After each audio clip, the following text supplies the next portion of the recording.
kwenye goli ni Anseura. Dangerous attack Simba Sports Club. Anseura anaweka cross ndani,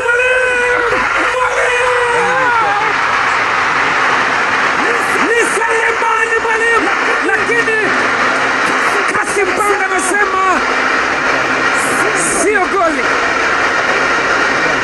Djigui Diarra anakwenda kufuata, Selemani Mwalimu anafuata, watu wanalalamika. Sasa msikilize nani hapa? Djigui Diarra yuko pale, Selemani Mwalimu yuko pale, wote wanalalamika.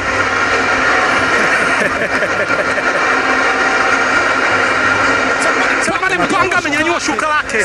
Steve Barker hana muda wa kubishana, anaelekeza vitu ambavyo vinaonekana viko kwa upande wake, lakini huku ni majibizano. Selemani Mpanga, Kasim Mpanga akiwa amenyanyua shuka kwamba sio bao. Tazama namna ambavyo Simba walienda kuataka,